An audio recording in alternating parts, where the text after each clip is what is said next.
Far from the city lies a quiet place, Blackridge, where the trees are so dense that sunlight doesn't even reach the ground. In this deserted area, a couple, Mira and Jonathan, move into their new rented house. Mira is a school teacher and Jonathan is a photographer. They are planning to have a baby, but haven't conceived yet. Their new house is quite old, a Victorian-style home built in the 1800s.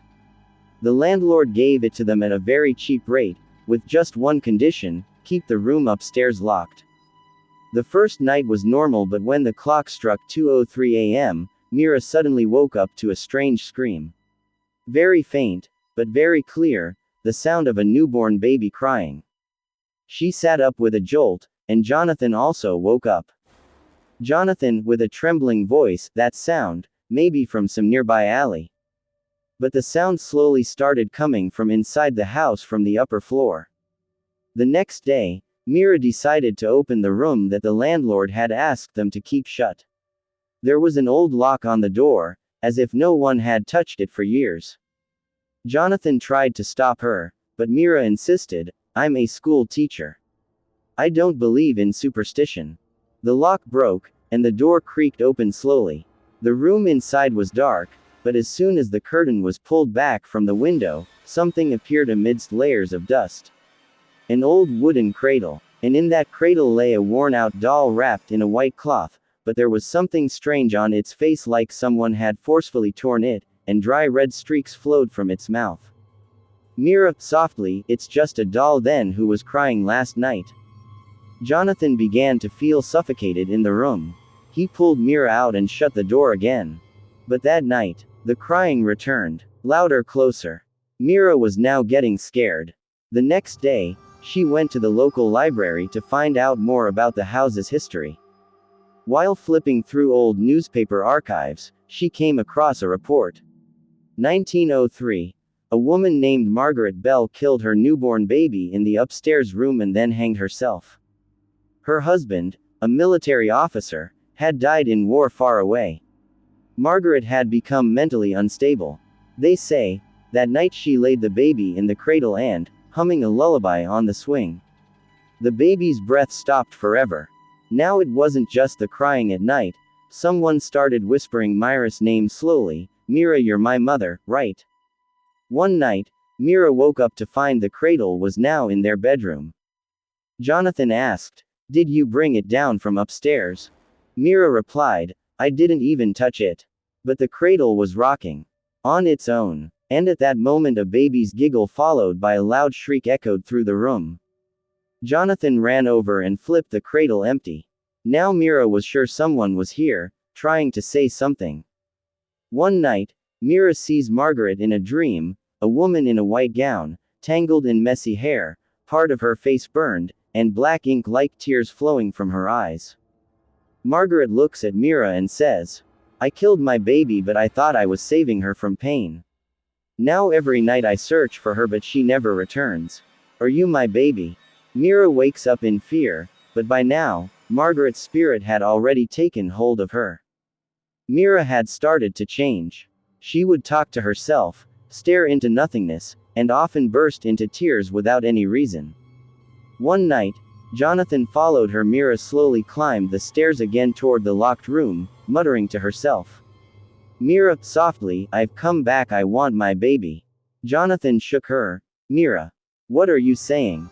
But Mira's eyes had turned black, and with a slow, horrifying laugh, she said, "Mira is no more, Margaret is back." Jonathan stepped back. In front of him was no longer his wife, but a century-old spirit. Jonathan contacted a local paranormal expert, Dr. Eugene Hartman, who researched old spirits and cursed houses. As soon as Dr. Eugene entered the house, he said, "This spirit isn't just trapped, it wants to reclaim its place. It believes Mira is her child. If something isn't done soon, Mira will disappear forever." He began a ritual. A circle was made with candles, the old cradle was placed in the center, and Margaret's spirit was summoned. Suddenly, the room turned cold, the windows shut on their own, and the cradle began to shake violently. Then Margaret's voice echoed in the air. "If you don't want my child, then give me back my death." During the ritual, Eugene saw something far more dangerous. Margaret's spirit was that of an innocent mother, but it had been taken over by someone else. A male spirit, Margaret's husband, Captain Desmond Bell. Desmond hadn't died in war. He returned, wounded, and found Margaret killing their own child. Desmond locked Margaret in that room, forcing her to die slowly, and even after her death, he trapped her spirit. Now, it was Desmond who was forcing Margaret's spirit into Mira, so he could relive life with his wife and child. Eugene shouted, "This isn't Margaret's story, it's the story of a madman who now lives on as a ghost." When Jonathan and Eugene dug into the basement of the house, they found piles of old human bones. Each bone had a name carved near it and a small toy. Eugene said, "Desmond didn't just kill Margaret, but also other women and children. This house has become his hunting ground. Whoever enters, he traps them to be part of his family." Mira now fully believed she was Margaret. And looking at Jonathan, she said, "Desmond, now we can be one again." Jonathan was terrified. Eugene revealed the final solution to send the house back in time. A special ritual that begins exactly at 2:03 a.m., the same time when the baby's cry was first heard. That moment was part of a time loop when Margaret killed her baby for the first time. If that moment could be changed, the spirit could be set free. The night came, the ritual began, and Jonathan found himself in 1903 in the room with Margaret, holding her baby, and behind her stood a terrifying figure, Desmond. A strong cold wind pulled Jonathan in. When he opened his eyes, he found himself standing in an old, dusty room. Old portraits on the walls, oil lamps, a wooden cradle, and snow falling outside the window. In front of him sat Margaret, holding a crying baby in her lap, but her face was trembling with fear. Margaret fearfully, "He's back, Desmond is back, he says this baby isn't his." Suddenly, there was a loud bang. The door burst open and a tall, furious man entered, Desmond Bell. He held a bloody belt in his hand, and hatred gleamed in his eyes. Desmond roaring, "Liar! You betrayed me, this baby isn't mine." Jonathan stepped back. He realized, this was the exact moment when Margaret killed her baby, or maybe Desmond did. But the truth was something else entirely. Jonathan saw Margaret crying. He ran, snatched the baby from her lap, and dashed out of the room. Desmond followed. They ran up the stairs. The old wooden house groaned, as if the walls themselves were screaming. Jonathan reached the rooftop with the baby. Snow was falling, dark clouds loomed in the sky, and lightning cracked in the distance. Desmond screamed, "She's mine. Give her back." Jonathan replied, "Margaret wasn't going to kill her, you did it, to hide your madness." Desmond screamed, and just then, lightning struck the sky. The entire house trembled. As the lightning struck, Jonathan's eyes closed and he found himself in another time. Now it was 1927. The weather was the same, but the house was older, and another family now lived inside. An old woman was cooking and her granddaughter was playing alone on the rooftop. Jonathan was shocked. The little girl looked just like Margaret. And then suddenly, a shadow on the rooftop pushed her from behind and the girl fell. The old woman screamed, "My granddaughter is dead." Jonathan ran, but the girl was already gone. Eugene's voice echoed in his ears. "Desmond has been committing murders in different pieces of time within this house. This isn't just Margaret's story, this is the world built by a demon." Jonathan turned toward the basement this time. The basement looked like it was from 1927, but the walls were still stained with blood. He pressed his ear to the wall and a voice whispered from inside, "Let us out, we are watching in every time." Jonathan picked up a hammer and smashed the wall. A skeleton fell out, then another, and black light glowed from the eyes of each one. One of them looked at Jonathan and said, "Desmond killed us, but our souls are trapped in time. You must go to every time, stop every murder." Jonathan struggled to breathe. The walls began spinning and he collapsed unconscious. This time, Jonathan woke up in a completely different era, 1954. A boy Ben was alone in the house. It was his birthday, but no one had come. Ben was playing with a small toy house, which looked exactly like the real one. Jonathan watched as Ben placed a doll inside the toy house, and at that exact moment, a window in the real house opened on its own. Then he broke a door in the toy house, and a door in the real house burst open on its own. Jonathan trembled in fear. Ben laughed and said, "Desmond gave me this toy. He said I can control real people." Then Ben placed a miniature of Jonathan inside the toy house, and Jonathan's leg broke.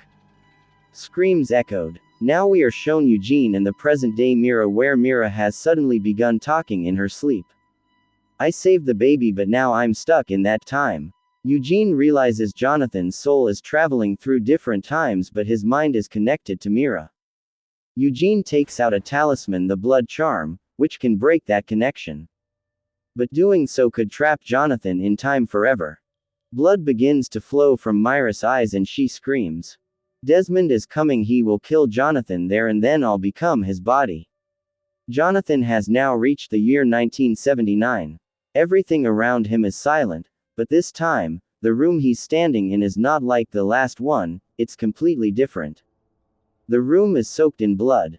There is no clock on the walls, but a ticking sound is coming from inside the wall. As soon as he touches the walls begin to open on their own, and in front of him, a round room appears. Completely red. Everything red. Jonathan, scared, steps inside the room. Children's voices echo on the walls, but in different languages of different eras. Help. Past. Save us. Present. He has come. Future. Jonathan realizes, this is the red room that exists in every era, but not in any one place. It is timeless. And there's only one thing in this room, a black mirror door. As soon as Jonathan opens the door, there is nothing inside, just darkness. And then, two white eyes open. The Devourer. This is not a human. Not a spirit. It is the darkness that consumed Desmond's soul, and created events across all time periods to satisfy its hunger. Desmond was just a puppet, but the strings were in the hands of this red room and the Devourer inside it. The Devourer speaks, its voice echoes in Jonathan's mind, like hundreds of souls crying together. "I don't break time, I create time, so they get lost, so they die in fear, so their souls become my feast." Jonathan trembles. He wants to turn back, but the door has already closed. The Devourer moves forward and it has no feet, it floats, like a shadow. "You are no longer just a time traveler, you are my next host, Jonathan." Meanwhile, in the present, Mira's eyes have turned completely white. Eugene tries to lift her, but she falls to the ground and a scream escapes her mouth. The red room has opened. A sentence appears on the wall written in blood. "Rescue Jonathan, or all time will end." Eugene understands. They must now enter that red room of time. But how? He pulls out the old book they found with Margaret, and a line inside begins to glow. Only the one who has seen the Devourer can kill it. Inside the red room, the Devourer begins to show Jonathan memories of his childhood. His mother's screams, his father's death, and every fear he endured as a child. Jonathan begins to suffocate. He falls to his knees. The Devourer softly says, "Margaret didn't kill her child. I did. I created him from your fears." Jonathan's screams echo through the red room, but suddenly a beam of light falls into the room. The door opens again. Mira has entered. In her hand is the same amulet, the one Eugene had given her. Mira shouts, "Jonathan, get up. This is all a lie. This is your fear, not the truth." As soon as Mira raises the amulet in the air, its glow fills the entire red room. The Devourer screams, but it's no ordinary scream, it's like 100 souls burning in fire at once. Its shadow begins to melt. Jonathan gathers courage, stands up, and runs toward Mira. But the Devourer is not completely destroyed. Just as Jonathan and Mira step out through the door, the Devourer lunges one last time and touches Jonathan's back. Just for a moment, but Jonathan's eyes roll back. Mira panics. "Jonathan, are you okay?" Jonathan slowly looks at her. "He's inside me," his voice now echoes in two different tones. As Mira and Jonathan return to the present, Eugene sees them, but but everything has changed. Margaret's house has now turned into an old church. A board hangs in front of the house, Street. Daria Orphanage, since 1894. Eugene says, "We've changed time but maybe in the wrong direction." Mira says, "The devourer isn't dead, he's just changed form." Jonathan's eyes are still white. His hands are trembling. And he softly murmurs, "The children, they've started crying again." Eugene takes all three inside the church, which now looks like an orphanage. Inside, there's a room, an old nursery, old toys on the walls, swings, and a broken crib. But no children. Yet the sound of crying is present. Jonathan slowly walks toward the crib. Underneath it, there's a black wooden drawer. He opens the drawer and finds an old diary. Written by Margaret. The pages of the diary are torn. But what's written shocks everyone. "I didn't kill my child, my baby was taken from me. Someone bound his soul to the red room. I had seen them, the eyes behind that door. And the soul that haunts me, it's not my son, it's something else." Jonathan instantly understands the ghost that started it all isn't Margaret's son but the devourer's first host. And in every time, it is born as a child and pulls people toward itself through the red room. As soon as the diary ends, blood begins to drip from the crib. The toys start moving on their own. On the wall, a name appears by itself, Desmond Jr. Mira shivers. Was this Desmond's son or a new entity? Eugene says, maybe this was the devourer's first avatar. And this is what's running the entire time loop. Jonathan yells, "I can see it, the door to the next time loop has opened." As soon as Jonathan screams, everything starts changing again. The walls of the room begin to melt. Blood is no longer dripping from the toys, but from their eyes. Then something strange happens as soon as they enter this time loop, everyone's voices vanish.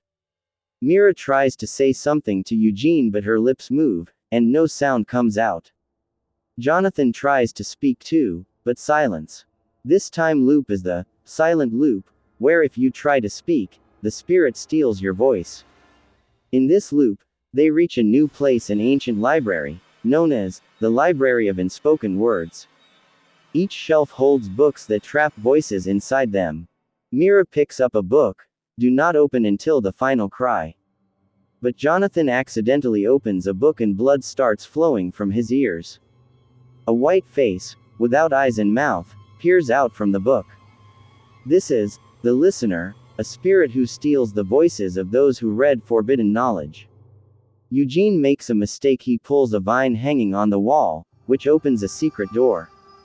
As soon as he steps inside the door, he vanishes instantly. Mira and Jonathan search for him, but no sound, no footprints. Only Eugene's name on the wall, and below it is written. Spoken where he shouldn't have. In the center of the library, an empty cradle floats in the air. Above it hangs a Mobius loop, a symbol that shows this time loop is infinite, with no end. Near the cradle, there is an old tape recorder, on which it says, "Play only if you want to hear the truth." Jonathan switches it on. A voice begins, not of a human, a child's voice, which suddenly turns into that of an old man. "I was the first one the devourer took, not Desmond Jr.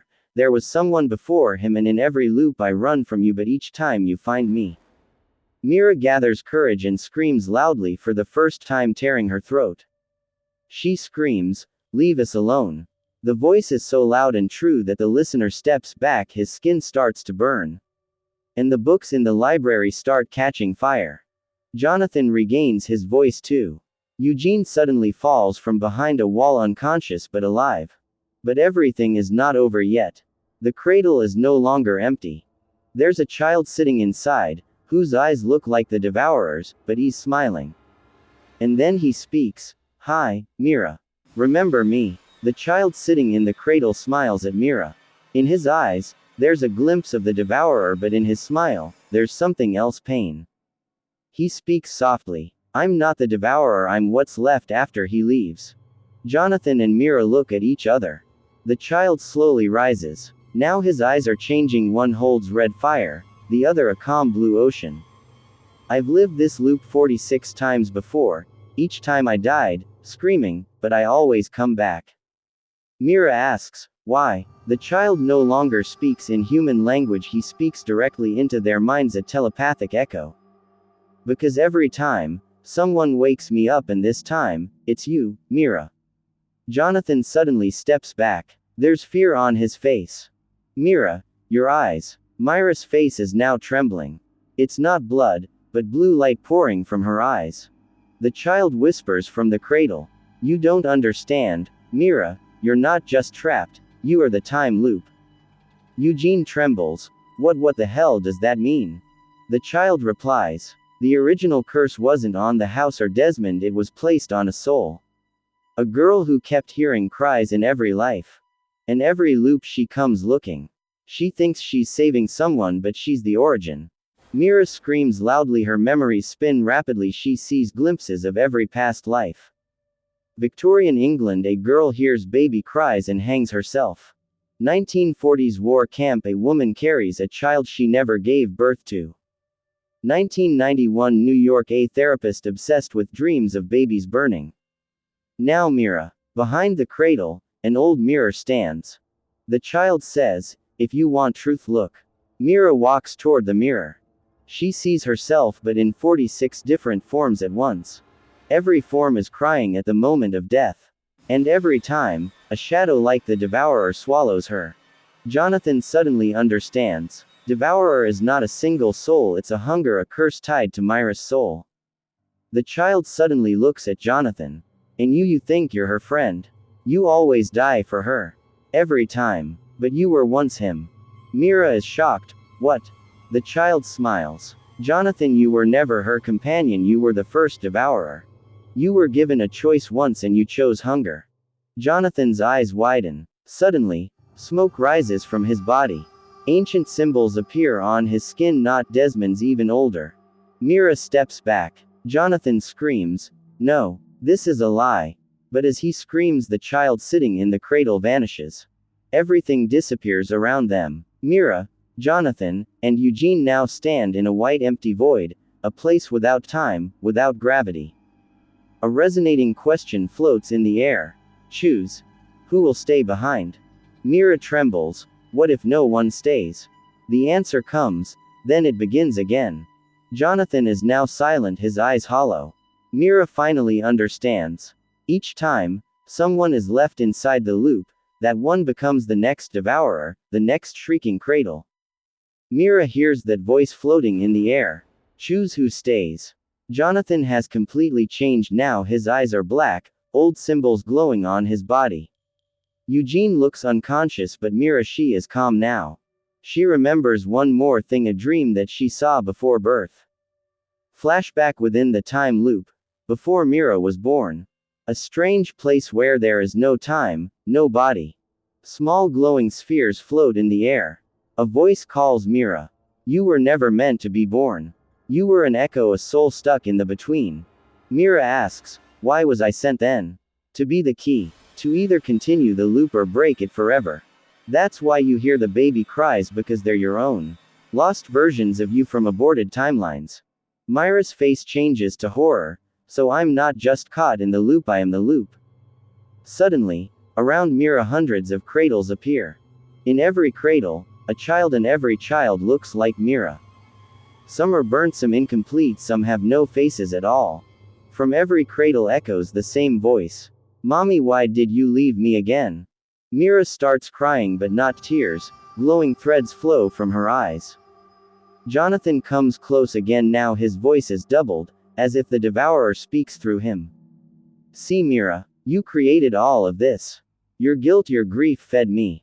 Eugene, who was unconscious, suddenly his eyes open.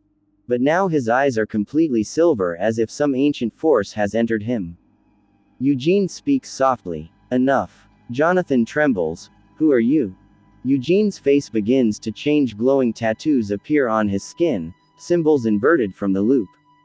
I was the guardian of the between. Assigned to protect the key. Every time you tried to complete the loop I died. But this time I woke up first. He slams his hand on the ground. All around, the cradles begin to crack, every echo starts vanishing.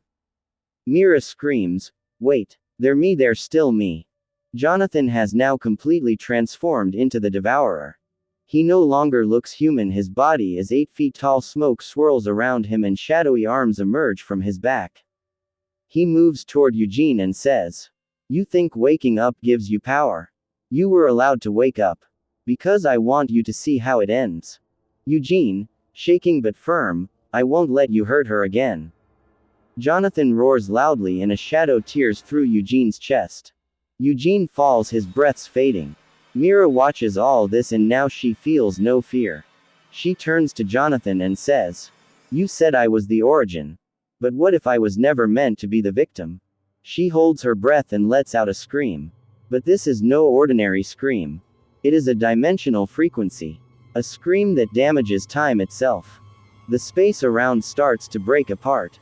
Cradles, walls, ceiling all begin dissolving into air. Jonathan screams in pain. "No. You'll destroy everything." Myra's eyes are now like 2 white suns. Myra's scream was not like any ordinary sound.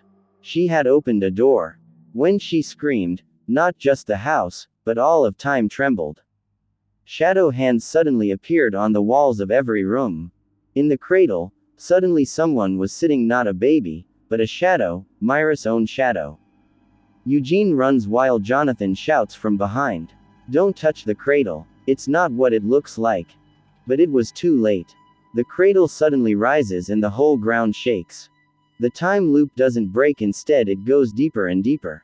Suddenly, a trapdoor opens beneath the house. One no one had ever seen before. Eugene says, "This is not part of the house. This is connected to another reality." The 3 go down through the door. Below is a nursery, but it looks like from the 1800s. Wooden walls, lamp light, and on every wall a name is written, Mira. Below each name is a date. And every date is the date of Myra's death. Eugene finds an old diary. The Book of Forgotten Cries. It contains many names, and next to every name it says, "Taken by the house." But one name is very different from the rest. Isla Quinn, a child who broke the loop. Jonathan. She's the key, she figured it out. Maybe we can too. Tears flow from Myra's eyes. I know who Isla was. She was my sister, but mother left her in that same cradle when I was only 3 years old. Now it's clear this house is not a cursed place. It is a living soul, that first felt pain when Isla was left here. Since that day, the house screams every night in a child's voice, calling for a mother. And Mira comes back here every birth, to find her sister. But every time she arrives too late. Suddenly the air in the room grows heavy. From the walls comes a voice, a sweet lullaby. "Sleep tight, don't cry, someone's coming by." Myra's eyes widen. That's Isla's voice. A shadow appears and then slowly takes human form. Isla, now a grown-up woman, but with the same pain, the same loneliness in her eyes. "Isla. I waited for you. Every time, every life. But you never came." "Mira. I tried, I swear I did." "Isla. It's not your fault. It was never yours. But to end this we must forgive her." Now everything is revealed. Their mother didn't leave Isla in this house because of a curse, but to save herself from an unseen fear. Mira and Isla stand in front of the old picture on the wall, where their mother sits in front of the cradle, torn between pain and fear. Mira reaches out, and as she touches the picture, a white light spreads throughout the house. Jonathan and Eugene step back. Time stops. Mira and Isla hold each other's hands. And for the first time, the house becomes silent. The next morning, sunlight streams into the house. The diaries have burned, but one picture remains. Mira and Isla, 2 little girls, playing together. Eugene and Jonathan stand outside. Myra's mother, as a spirit, rises upward into the sky. Now no cradle moves. No screams come. Mira walks down the stairs of the house one last time, stops, and says, "Isla, I'm sorry I was late. But now, we're finally home." The cradle in the attic turns to dust.